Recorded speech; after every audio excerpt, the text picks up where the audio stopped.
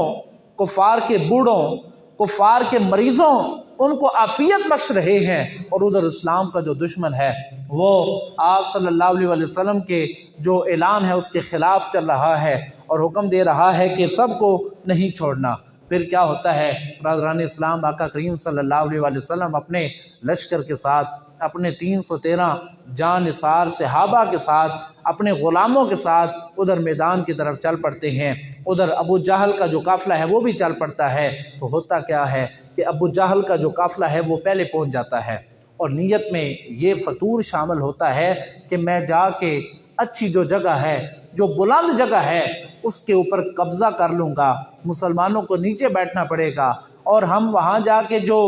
وہاں کے کنویں ہیں ان کے اوپر بھی قبضہ کر لیں گے۔ تو جب کفار اور ابو جہل کا یہ ارادہ جب پورا ہوا، وہ اس میدان میں پہنچ جاتے ہیں، جا کے انہوں نے اونچی جگہ پہ قبضہ کر لیا، انہوں نے وہاں کے کنووں کے اوپر قبضہ کر لیا۔ تو جب آقا کریم صلی اللہ علیہ وآلہ وسلم آپ اپنے صحابہ کرام کے ساتھ وہاں پہنچتے ہیں، تو جب آپ پہنچتے ہیں تو وہاں کی جو ریت ہے وہ گرم ہے، تپتی ہوئی ریت ہے، اس کے اوپر جب پہنچتے ہیں تو اللہ رب العزت کے پیارے محبوب صلی اللہ علیہ وآلہ وسلم جب وہاں پہنچے تو وہاں زمین کا نقشہ کھینچا گیا۔ روایات میں ملتا ہے، مورخین لکھتے ہیں کہ اس زمین نے دعا کی تھی۔ وہ دعا کیا کی تھی؟ حفیظ جالندری لکھتے ہیں، وہ کہتے ہیں کہ الہی کیا خبر تھی کہ ایک دن ایسا بھی آئے گا، کہیے سبحان اللہ۔ الہی کیا خبر تھی کہ ایک دن ایسا بھی آئے گا کہ تیرا ساقی کوثر یہاں تشریف لائے گا۔ اور آگے زمین کہتی ہے، حفیظ جالندھری لکھتے ہیں، اس زمین کے یہ احساسات ہیں، اس کی یہ باتیں ہیں، اس کی یہ دعائیں ہیں، اس کی یہ التجائیں ہیں اور اس کی یہ تمنائیں ہیں، اس کے زمین کے اندر سے آنسوؤں کے قطرے آ رہے ہیں۔ کہیں کسی جگہ پہ مورخین بتاتے ہیں کہ پانی کے قطرے ہمیں محسوس ہو رہے ہیں، یوں لگ رہا ہے جیسے زمین رو رہی ہے۔ اور حفیظ جالندھری کہتے ہیں کہ وہ زمین کہہ رہی تھی کہ الہی کیا خبر تھی کہ ایک دن ایسا بھی آئے گا کہ تیرا ساقی کوثر یہاں تشریف لائے گا، اور خبر کیا تھی، یہاں تیرے نمازی آ کے ٹھہریں گے۔ یا اللہ خبر کیا تھی کہ تیرے نمازی آ کے یہاں ٹھہریں گے، شہید آرام فرمائیں گے، غازی آ کے ٹھہریں گے۔ اور آگے کہتی ہے کہ تیرے محبوب کے پیارے قدم اس خاک پہ آئے، تیرے محبوب کے پیارے قدم اس خاک پہ آئے، الہی حکم دے سورج کو اب آتش نہ برسائے، الہی حکم دے سورج کو اب آتش نہ برسائے۔ اور آخری شعر میں تو حد کر دیتے ہیں، کہتے ہیں کہ وہ زمین کہتی ہے، وہ اپنی زبان میں اللہ کی بارگاہ میں فریاد کرتی ہے۔ فریاد کیا کرتی ہے؟ کہتی ہے اور میرے دامن سے تیرے محبوب کو جب ہوائے گرم آئے گی، میرے دامن سے جب تیرے محبوب اور تیرے محبوب کے غلاموں کو ہوائے گرم آئے گی تو مجھ کو رحمت للعالمین سے بڑی شرم آئے گی، تو مجھ کو رحمت للعالمین سے بڑی شرم آئے گی۔ برادران اسلام، یہ کفار مکہ کا جو لشکر تھا، جو مسلمانوں میں 313 کی تعداد کو تھا اور کفار میں 1000 کی تعداد کو تھا، جب یہ جا رہے ہیں اور وہاں پہنچتے ہیں تو دائیں بائیں سے لوگ دیکھ کے جملے کس رہے ہیں، تانے دے رہے ہیں اور عجیب و غریب باتیں کر رہے ہیں کہ یہ تم 313 ہو یا چند تعداد میں ہو اور وہ تمہارے مقابلے میں ہزاروں کی تعداد میں ہیں، ان کے پاس گھوڑے بھی زیادہ ہیں، ان کے پاس اونٹ بھی زیادہ ہیں، ان کے پاس تلواریں بھی زیادہ ہیں، ان کے پاس نیزے بھی زیادہ ہیں، اور تمہارے پاس کیا ہے؟ اور روایات میں ملتا ہے کہ مسلمانوں کے پاس جو تلواریں تھیں وہ یا تو ٹوٹی ہوئی تھیں یا پھر ان کے اوپر زنگ لگے ہوئے تھے، ان کے پاس جو زریں تھیں ان کا آدھا سامان موجود تھا، آدھا نہیں تھا۔ یعنی اللہ کے یہ بندے، اللہ کے یہ پیارے بندے، اللہ کے یہ پیارے اور اس کے پیارے محبوب صلی اللہ علیہ وسلم کے پیارے غلام، ان کا جذبہ دیکھیں کہ چند آپ کے پاس اسلحہ ہے، چند کی تعداد ہے، لیکن پھر بھی جا رہے ہیں۔ تو جب لوگوں نے جملے کسے اور ایک نے کہا کہ یہ تم کیا کرو گے، یہ تم چند جو لوگ ہو یہ کفار کے مقابلے میں کیسے لڑو گے؟ تو پھر حفیظ جالندھری لکھتے ہیں کہ یہ پہلا جیش تھا دنیا میں افواج الہی کا۔ حفیظ جالندھری کی باتیں وہ احساسات ہیں جو وہاں لوگوں نے اور اللہ کی زمین نے کہے تھے۔ وہ لکھتے ہیں کہ یہ پہلا جیش تھا دنیا میں افواج الہی کا، جسے اعلان کرنا تھا خدا کی بادشاہی کا۔ یہ پہلا جیش تھا دنیا کی بادشاہی کا، دنیا میں افواج الہی کا، جسے اعلان کرنا تھا خدا کی بادشاہی کا، کہ اس لشکر کا افسر، کہ یہ لشکر ساری دنیا سے انوکھا تھا، نرالا تھا، کہ اس لشکر کا جو افسر تھا وہ کالی کملی والا تھا، وہ کالی کملی والا تھا۔ اور آگے لکھتے ہیں کہ نہ تیغ و تیر پر تکیا، نہ خنجر پر نہ بھالے پر، نہ تیغ و تیر پر تکیا، نہ خنجر پر نہ بھالے پر، بھروسہ تھا انہیں سادہ سی کالی کملی والے پر، بھروسہ تھا انہیں سادہ سی کالی کملی والے پر۔ اور برادران اسلام آگے پھر بڑھتا ہے، وہاں پہنچ جاتا ہے، وہاں جا کے زمین اپنے احساسات اور اپنی فریاد رب کی بارگاہ میں کر لیتی ہے۔ تو جب فریاد وہ اپنی کر لیتی ہے تو اللہ رب العزت وہاں بارش برساتا ہے، اور جب بارش برساتا ہے تو وہ جو ریت ہے وہ ٹھنڈی بھی ہو جاتی ہے، وہ اس کی ہموار برابر بھی ہو جاتی ہے، اور جب اوپر کفار جہاں پہ بیٹھے ہیں وہاں بارش پڑتی ہے تو وہاں وہ کیچڑ بن جاتا ہے اور وہ بڑے بے حال ہو جاتے ہیں، ان کے کنویں خراب ہو جاتے ہیں، وہ پھر مسلمانوں کے جو کنویں ہیں وہاں سے پانی بھرنے لگتے ہیں، تو حضرت امیر حمزہ رضی اللہ تعالیٰ عنہ آپ نے عرض کیا یا رسول اللہ صلی اللہ علیہ وسلم رات کا وقت ہے اور کفار ہمارے جو لشکر ہمارا جو کنواں ہے وہاں سے پانی بھرنے جا رہا ہے، تو کیا آپ حکم فرماتے ہیں میں اس کا کام تمام نہ کر دوں؟ تو قربان جاؤں رحمت للعالمین صلی اللہ علیہ وسلم پر آپ نے فرمایا نہیں، وہ کافر ہے، انسان تو ہے نا، بے شک وہ کافر ہیں، اسلام کے دشمن ہیں، لیکن مخلوق خدا تو ہے نا۔ تو آمنہ کے لال نے ان کے اوپر کرم فرمایا اور ان کو پانی بھرنے دیا۔ اب ایک اور بڑی خوبصورت بات یہاں پڑھنے کو ملی ہے کہ آقا کریم صلی اللہ علیہ وسلم آپ جب میدان جنگ کا دن تھا، غزوہ بدر جس دن منعقد اور برپا ہونی تھی، ایک دن پہلے آپ تشریف لے جاتے ہیں اور وہاں جا کے چھڑی پکڑتے ہیں، چھڑی پکڑ کے نشاندہی کرتے ہیں، یہاں عتبہ مرے گا، یہاں شیبہ مرے گا، یہاں ابو جہل مرے گا۔ تو حضرت انس بن مالک رضی اللہ تعالیٰ عنہ آپ فرماتے ہیں کہ جب میدان جنگ سجا نا، جب جنگ شروع ہوئی تو باقی سارے لڑ رہے تھے، میں لڑ بھی رہا تھا تو میں کفار کو انہی جگہوں پہ گرتے ہوئے بھی دیکھ رہا تھا، اور کہتے ہیں میں نے ایک ایک بات نوٹ کی ہے، میں اس جب آقا کریم صلی اللہ علیہ وسلم نے جہاں نشان لگائے تھے میں دیکھ رہا تھا، کالی کملی والے نے جو فرمایا تھا اللہ رب العزت کے حکم سے وہ دشمن اسی جگہ پہ مار رہے تھے۔ تو یہ بڑا خوبصورت ایک منظر تھا۔ اور برادران اسلام، جب یہاں حضور صلی اللہ علیہ وسلم اپنے صحابہ کو مزید تلقین فرما رہے ہیں، واعظ و نصیحت فرما رہے ہیں، اور اپنے ارشادات اور اپنے جملے پھر دہرا رہے ہیں کہ غلاموں کے اوپر ظلم نہیں کرنا، بوڑھوں کے اوپر ظلم نہیں کرنا،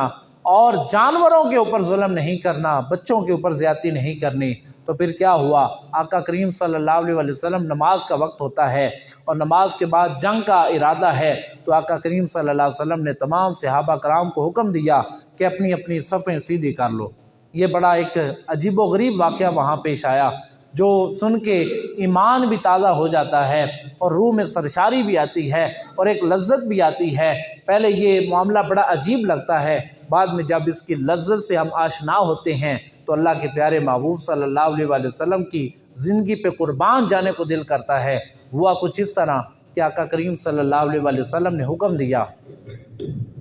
کہ اپنی صفیں سیدھی کر لو، اور آقا کریم صلی اللہ علیہ وسلم کے ہاتھ میں ایک چھڑی ہے، اپنی چھڑی کے ساتھ وہ صفیں سیدھی کروا رہے ہیں۔ تو جب چھڑی آپ نے ہاتھ میں پکڑی ہے، صفیں سیدھی کروا رہے ہیں، انہی صحابہ کرام میں ایک صحابی تھے جن کا نام تھا حضرت سودا۔ حضرت سودا ان کا نام تھا، ان کا پیٹ تھوڑا سا بڑا ہوا تھا، ان کا پیٹ تھوڑا بڑا تھا، تو وہ صف میں کھڑے ہیں لیکن تھوڑا سا آگے نکل آئے ہیں، اوپر سے ان کا پیٹ تھوڑا سا بڑا ہے، تو جب وہ آگے نکلے تو آقا کریم صلی اللہ علیہ وسلم اس چھڑی کے ساتھ ان کے پیٹ کے اوپر رکھتے ہیں اور کہتے ہیں سودا پیچھے صف میں ہو جاؤ، برابر ہو جاؤ۔ اب حضرت سودا رضی اللہ تعالیٰ عنہ جب وہ چھڑی کے ساتھ حضور ان کو پیچھے کرتے ہیں تو وہ عرض کرتے ہیں یا رسول اللہ مجھے آپ کی چھڑی نے تکلیف دی ہے، یا رسول اللہ مجھے آپ کی اس چھڑی نے، آپ کی اس نشاندہی نے تکلیف دی ہے، میں تکلیف میں ہوں، مجھے یہ زخم ہوا ہے، مجھے یہ غم ہوا ہے، مجھے یہ تکلیف ہوئی ہے۔ تو آقا کریم صلی اللہ علیہ وسلم نے فرمایا کیا چاہتے ہو؟ اب یہاں دو روایات ہیں، یہ بات یاد رکھنے والی ہے۔ ایک روایت میں ملتا ہے کہ جنگ سے پہلے جب آپ صفیں سیدھی کروا رہے تھے تو یہ واقعہ تب پیش آیا، اور واقعہ تو تب پیش آیا لیکن حضرت سودا نے وہیں بدلے کا تقاضا کر دیا۔ اور ایک روایت میں آتا ہے کہ جنگ ختم ہو گئی، جنگ ختم ہونے کے بعد صحابہ کرام کو بلا لیا گیا، مبارکباد پیش کر دی گئی، حق کا علم بلند ہو گیا، فتح کا جھنڈا گاڑ دیا گیا۔ تو صحابہ کرام کو مخاطب کر کے حضور نے فرمایا اے میرے پیارے صحابہ،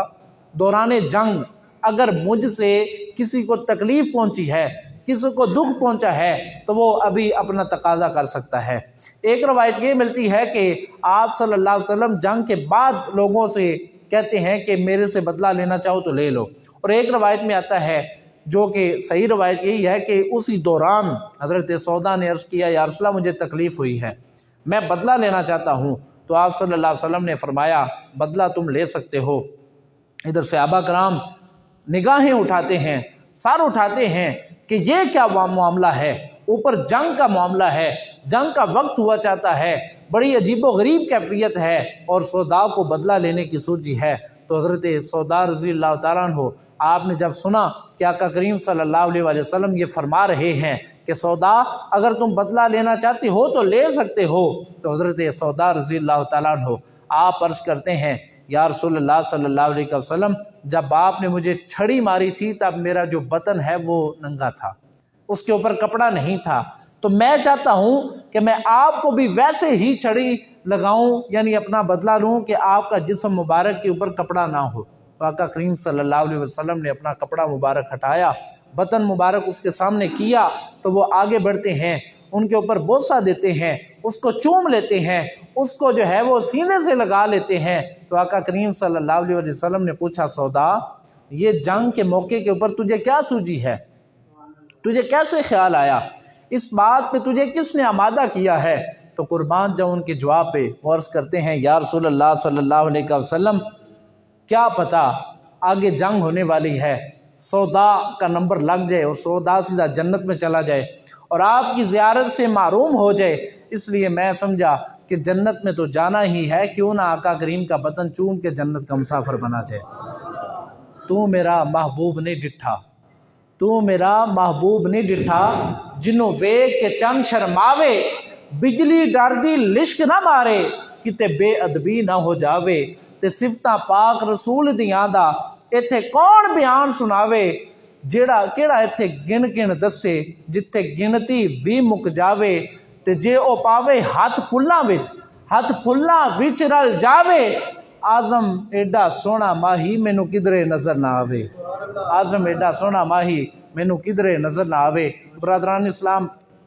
صفیں سیدھی ہو جاتی ہیں، حضرت سودا کا معاملہ ہو جاتا ہے، اب آپ صلی اللہ علیہ وسلم واز فرما رہے ہیں، اب واز فرمانے کے بعد آپ سجدے میں گر جاتے ہیں، رب کی بارگاہ میں دعا کرتے ہیں کہ یا اللہ مجھے تیری مدد درکار ہے، یہ تیرے چند بندے ہیں، اگر یہ دنیا سے چلے جاتے ہیں، یہ شہید ہو جاتے ہیں، یہ ناکام ہو جاتے ہیں، تو یا اللہ یاد رکھنا دنیا میں تیرا نام لیوا کوئی نہیں بچے گا۔ یا اللہ اگر یہ چند جو میری کل کمائی ہے،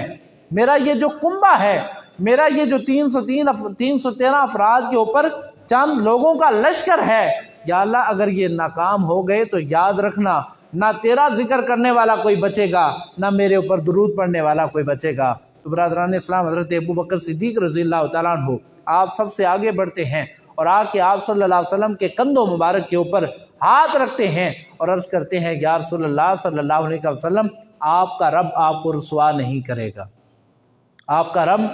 آپ کو رسوا نہیں کرے گا۔ تو آپ صلی اللہ علیہ وسلم پھر بھی سجدے میں ہے اور دعا کرتے ہیں یا حی یا قیوم برحمتک استغیث، اے ہمیشہ زندہ رہنے والے، اے قائم رہنے والے، تیری رحمت کے ساتھ میں تیری مدد طلب کرتا ہوں۔ تو پھر کیا ہوتا ہے؟ اور رخین لکھتے ہیں کہ ایک لمحے کے لیے آپ صلی اللہ علیہ وسلم کے اوپر ایک غشی، ایک پرسکون کیفیت طاری ہوتی ہے اور یوں لگتا ہے کہ آپ صلی اللہ علیہ وسلم آرام فرمانے لگ گئے ہیں۔ تو اچانک آپ صلی اللہ علیہ وسلم اٹھتے ہیں، آپ کا چہرہ جو ہے وہ خوشی سے تلملا اٹھتا ہے، آپ خوشی کے عالم میں عرض کرتے ہیں، فرماتے ہیں اے ابا بکر بشرو، تمہیں خوشخبری ہو، اللہ نے ہماری مدد کر دی ہے، وہ دیکھو جبریل اور اس کی اونٹنی آ رہی ہے۔ بشرو، اے میرے غلاموں تمہیں بشارت ہو، تمہیں خوشخبری ہو، وہ دیکھو اللہ نے 5000 فرشتوں کا لشکر بھیج دیا ہے۔ اور پھر کیا ہوتا ہے برادران اسلام؟ جنگ کا آغاز ہوتا ہے، جنگ کا ایک منظر شروع ہو جاتا ہے اور جو کفار ہیں ان میں سے چند جو کفار ہیں وہ آگے آتے ہیں اور آ کے کہتے ہیں کہ آؤ مسلمانوں ہمارے ساتھ جنگ لڑو، آؤ ہم جنگ کا آغاز کرتے ہیں۔ تو پھر جب آپ صلی اللہ علیہ وسلم کے غلام آگے بڑھتے ہیں، ان میں حضرت عبداللہ بن رواحہ ایک صحابی کا نام ہے، ان کو آپ صلی اللہ علیہ وسلم نے فرمایا کہ آگے بڑھو اور ان کا مقابلہ کرو۔ جب عبداللہ بن رواحہ جو دیکھنے میں دبلے پتلے ہیں، جو دیکھنے میں اتنے بہادر اور جری نہیں لگتے، جب وہ آگے بڑھتے ہیں تو عتبہ اور شیبہ آگے آتے ہیں۔ وہ جب دیکھتے ہیں کہ عبداللہ بن رواحہ آیا ہے، اس کی اتنی صحت نہیں ہے، وہ اتنا جری اور بہادر نہیں ہے، تو حضرت عبداللہ بن جراحہ جب آگے بڑھتے ہیں اور عتبہ بن شیبہ جب مقابلے میں آتے ہیں تو کہتے ہیں تم ہمارے جوڑ کے نہیں ہو، عبداللہ بن رواحہ تم ہمارے جوڑ کے نہیں ہو، اپنے نبی کو کہو ہمارے جوڑ کا کوئی بھیجے، ہمارے مقابلے کا کوئی بھیجے۔ جب عبداللہ بن رواحہ واپس آتے ہیں اور آ کے آپ صلی اللہ علیہ وسلم کو یہ خبر دیتے ہیں کہ عتبہ اور شیبہ یہ تقاضا کر رہے ہیں کہ ہمارے جوڑ کا بھیجا جائے، تو نبی رحمت صلی اللہ علیہ وسلم نے فرمایا قم یا علی، یار علی دے نام تے بھی سبحان اللہ نہیں آنی پھر۔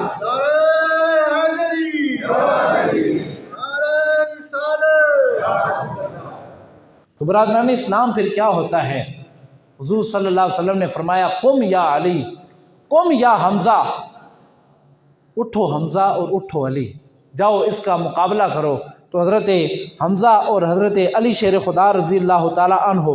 آپ آگے بڑھتے ہیں، اس کا مقابلہ کرتے ہیں، اور ساتھ حضرت عبیدہ بن حارث رضی اللہ تعالیٰ عنہ کو بھی شامل کر لیتے ہیں۔ تو جب آگے بڑھتے ہیں وہ کفار پھر پوچھتے ہیں، عتبہ اور شیبہ پھر پوچھتے ہیں کہ تم کون ہو، چونکہ انہوں نے زینیں پہن رکھی تھیں، چہرہ پوشیدہ ہوا کرتا تھا، تو وہ پوچھتے ہیں کہ تم کون لوگ ہو؟ تو حضرت علی شیر خدا فرماتے ہیں انا علی المرتضیٰ، میں اللہ کا شیر ہوں، اگر تم میرا مقابلہ کرنا چاہتے ہو، ماں کے لال ہو تو سامنے ہو۔ اور سیدہ حضرت امیر حمزہ رضی اللہ تعالیٰ عنہ آپ بھی فرماتے ہیں کہ انا حمزہ، میرا نام حمزہ ہے، اور میں اپنے پیارے نبی صلی اللہ علیہ وسلم کے بہادر جوانوں میں سے ہوں، میرا بھی مقابلہ کرنے کے لیے آ سکتے ہو۔ اور حضرت عبیدہ بن حارث بھی اعلان کرتے ہیں، تو وہ عتبہ اور شیبہ آگے بڑھتے ہیں، ان کو حضرت علی شیر خدا اور حضرت حمزہ رضی اللہ تعالیٰ عنہما ان کا کام تمام کرتے ہیں، ان کو واپس بھیج دیتے ہیں۔ اب یہاں حضرت عبیدہ بن حارث رضی اللہ تعالیٰ عنہ آپ تھوڑے سے لاغر تھے، بظاہر تھوڑے سے کمزور تھے، تو جب دشمنوں نے آپ کے اوپر چڑھائی کی، ایک دشمن آپ کو مار رہا تھا، تو حضرت علی شیر خدا، اللہ کا شیر آگے بڑھتا ہے، جا کے اس کا کام تمام کرتا ہے، اور حضرت عبیدہ بن حارث کو اپنے کندھوں پہ اٹھا لیتے ہیں، اٹھا کے آقا کریم کی بارگاہ میں حاضر ہو کے عرض کرتے ہیں یا اللہ دشمن کو مار آیا ہوں، تمہارا آپ کے غلام کو بچا لایا ہوں، یا رسول اللہ آپ کے دشمن کو مار آیا ہوں، آپ کے دشمن کو گرا آیا ہوں، اور آپ کے غلام کو بچا آیا ہوں۔ تو اللہ رب العزت کے پیارے محبوب صلی اللہ علیہ وسلم نے وہاں اسد اللہ کا لقب عطا کیا اور کہا کہ قیامت تک میرا علی جو ہے یہ اللہ کا شیر ہے۔ تو حضرت علی شیر خدا رضی اللہ تعالیٰ عنہ آپ کی جو شان ہے وہ یہ ہے کہ اللہ رب العزت نے آپ کو اسد اللہ کا لقب عطا کیا۔ اور پھر کیا ہوتا ہے، امیہ آتا ہے، امیہ بن خلف آتا ہے، جس ساری زندگی حضرت بلال حبشی نے ستایا ہے، جس نے ساری عمر حضرت بلال حبشی رضی اللہ تعالیٰ عنہ کو تنگ کیا تھا، وہ سامنے آتا ہے۔ تو حضرت بلال حبشی رضی اللہ تعالیٰ عنہ آگے بڑھ کے فرماتے ہیں کہ اس کا کام میں تمام کروں گا۔ تو امیہ بن خلف جو ہے اس کو حضرت بلال حبشی رضی اللہ تعالیٰ عنہ واصل جہنم کرتے ہیں۔ برادران اسلام، میں سرعت کے ساتھ گفتگو کے اختتام کی طرف جانا چاہتا ہوں۔ وہاں جو ان کا سردار تھا جس کا نام ابو جہل ہے، اس کو مارنے کی جب باری آتی ہے تو 100 سال کا بندہ نہیں، 60 سال کا جوان نہیں، 50 سال کا بہادر نہیں، بلکہ 16 سال کے 2 بھائی معوذ اور معاذ آگے بڑھتے ہیں۔ 16 سال کے بچے ہیں، ابھی کڑیل جوانی کی عمر کو بھی نہیں پہنچتے ہیں، ابھی نوخیز ہیں، آگے بڑھتے ہیں۔ اور حضرت عبد الرحمن بن عوف رضی اللہ تعالیٰ عنہ جو آپ کے رشتے میں چچا لگتے ہیں، پوچھتے ہیں کہ چچا وہ ابو جہل کتھے، وہ جڑا زیادہ باں کرتا ہے، جو زیادہ مسلمانوں کے خلاف بولتا ہے، جو ہمارے مصطفیٰ کریم صلی اللہ علیہ وسلم کو گالیاں نکالتا ہے، وہ ابو جہل کدھر ہے؟ تو ایک لمحہ تو عبد الرحمن بن عوف حیران ہوتے ہیں کہ یہ چھوٹے چھوٹے بچے کیا کریں گے؟ تو آپ نے فرمایا وہ جو سامنے چل رہا ہے، ٹہل رہا ہے، وہ ابو جہل ہے۔ تو معاذ اور معوذ آگے بڑھتے ہیں اور جا کے اس کے اوپر یلغار کر دیتے ہیں، اس کے اوپر حملہ کر دیتے ہیں اور اس کے گردن کے اوپر تلوار چلا دیتے ہیں۔ یہاں حضرت معاذ جو ہیں، جو چھوٹے بھائی ہیں، ان کا جو بازو ہے وہ تھوڑا سا لٹک جاتا ہے، تلوار لگتی ہے، تھوڑا سا لٹک جاتا ہے۔ تو حضرت معاذ ابھی 16 سال کے بچے ہیں، اپنا بازو اپنے پاؤں کے نیچے رکھ کے اکھیڑ دیتے ہیں اور کہتے ہیں کہ جو اسلام کی راہ میں اور ہمارے مصطفیٰ کریم کی عزت کی راہ میں اپنا بازو بھی آئے گا، ہم اس کو بھی کاٹ کے رکھ دیں گے، ہم اس کو بھی کاٹ کے رکھ دیں گے۔ اور برادران اسلام، یوں پھر حضرت معاذ اور معوذ جو ہیں انہوں نے ابو جہل کا کام تمام کیا، اور پھر آقا کریم کی بارگاہ میں حاضر ہوتے ہیں، حاضر ہو کے عرض کرتے ہیں یا رسول اللہ آپ فیصلہ فرما دیں، بھائی نے زیادہ مارا ہے یا میں نے زیادہ مارا ہے؟ تو آقا کریم صلی اللہ علیہ وسلم نے فرمایا اپنی تلواریں لے آؤ، اپنی تلواریں لے آؤ۔ جب وہ تلواریں لے کے آتے ہیں اور تلواریں دکھاتے ہیں تو حضور صلی اللہ علیہ وسلم نے فرمایا تم نے دونوں کو مارا ہے، کلاہما قتلکما، تم دونوں نے مارا ہے، اور جاؤ میں تمہیں خوشخبری دیتا ہوں تم دنیا میں چلتے پھرتے جنتی ہو۔ یہ معاذ اور معوذ جو بھی 16 سال کے بچے ہیں۔ اور برادران اسلام پھر کیا ہوتا ہے، وہاں ایک چھوٹا سا بڑا پیارا منظر میں پیش کرنا چاہتا ہوں۔ حضرت ابو بکر صدیق رضی اللہ تعالیٰ عنہ آپ جب مقابلے کے لیے نکلتے ہیں نا تو ان کے مقابلے میں عبد الرحمن بن بکر آتا ہے، یعنی حضرت ابو بکر صدیق کا سگا بیٹا آپ کے مقابلے میں آتا ہے، اور جب وہ مقابلے میں آتا ہے تو ابو بکر صدیق فرماتے ہیں اس کا کام میں تمام کروں گا۔ جب وہ سامنے آتے ہیں تو حضور نے منع فرما دیا، فرمایا یہ تمہارا بیٹا ہے، گو کہ یہ کافر ہے، کافروں کے حصے میں ہے، لیکن یہ تمہارا بیٹا ہے، اس کے ساتھ تم نہیں لڑو گے۔ تو جب وہ منظر ختم ہو جاتا ہے تو جب گھر آتے ہیں نا تو ابو بکر صدیق رضی اللہ تعالیٰ عنہ آپ کا بیٹا جو ابو جہل کے قافلے کا حصہ تھا وہ کہتا ہے کہ ابا جان آج اگر آپ میرے باپ نہ ہوتے تو میں آپ کو مار دیتا، آپ میرے باپ تھے تو میں نے آپ کو چھوڑ دیا ہے۔ ابو بکر صدیق کا جواب سنیے، آپ فرماتے ہیں خدا کی عزت کی قسم اگر آمنہ کا لال مجھے جواب دے دیتا، مجھے اجازت دے دیتا تو خدا کی عزت کی قسم میں باقیوں کو تو بعد میں مارتا، تیرا کام پہلے تمام کر دیتا۔ یعنی آپ کا یہ احساسات تھے، آپ کی یہ جذبات تھے کہ اسلام کے مقابلے میں جو بھی کوئی آئے گا اس کا کام تمام کیا جائے گا۔ یوں یہ جو جنگ ہے اس کا سلسلہ ختم ہوتا ہے، اور اللہ رب العزت نے قرآن مقدس کے اندر ارشاد فرمایا فَلَمَّا تَرَاءَتِ الْفِئَتَانِ نَكَصَ عَلَىٰ عَقِبَيْهِ، کہ جب ان دونوں گروہوں میں سے فرشتوں کو اللہ رب العزت نے بھیجا، اور جب شیطان ابلیس نے جب فرشتوں کو دیکھا تو وہاں سے دم دبا کر بھاگ گیا۔ ابو جہل اور اس کے جو حواری ہیں انہوں نے، ابو جہل کے حواریوں نے کہا اے شیطان، جو کہ وہ کسی ابلیس لائن جو سراقہ کی شکل میں آیا تھا، تو حواریوں نے پوچھا سراقہ تم کدھر جا رہے ہو؟ تو وہ کہنے لگا جو میں دیکھ رہا ہوں وہ تم نہیں دیکھ رہے، جو میں منظر دیکھ رہا ہوں وہ تم نہیں دیکھ رہے، تم سمجھ رہے ہو کہ یہ 313 ہیں، ارے یہ 5000 الگ ہیں، 313 الگ ہیں۔ اور وہاں کفار کو سوچنے پہ مجبور ہو جاتے ہیں کہ ہمارے سامنے تو 313 تھے، لیکن یہ اتنی تعداد میں تلواریں کہاں سے آ گئی ہیں؟ تو یہ منظر اللہ رب العزت بھی دیکھ رہا ہے۔ اللہ رب العزت اپنے پیارے محبوب صلی اللہ علیہ وسلم کو وہاں فتح عطا فرماتا ہے، اور اللہ رب العزت نے اپنے پیارے محبوب صلی اللہ علیہ وسلم کو جب فتح عطا فرمائی تو اللہ رب العزت نے اپنے محبوب کو مخاطب کر کے فرمایا سونیا ہوں خوش ہو؟ یا رسول اللہ اب آپ خوش ہیں؟ تو اللہ کے پیارے محبوب صلی اللہ علیہ وسلم نے عرض کیا یا اللہ میں دنیا کی ختم ہونے تک تیرے اوپر خوش ہوں، میرے صحابہ بھی خوش ہیں، آج اسلام کا پرچم بلند ہو گیا، جاء الحق وزہق الباطل، حق آ گیا باطل مٹ گیا۔ یہ غزوہ بدر تھا جس کا میں نے مختصراً تعارف آپ کے سامنے پیش کر دیا، اور اس میں پھر کیا ہوتا ہے 70 کفار واصل جہنم ہوتے ہیں اور 14 جو مسلمان ہیں وہ شہید ہوتے ہیں، اور برادران اسلام یوں یہ غزوہ بدر کا سلسلہ مکمل ہوتا ہے۔ اور اس کے بعد آج تک جو کفار ہیں ان کی جو اولاد ہے، ان کے جو حواری ہیں، وہ یہی سوچ رہے ہیں کہ وہ جو کفار میں 313 تھے ان کو 5000 سے ضرب کس نے دی تھی، ان کو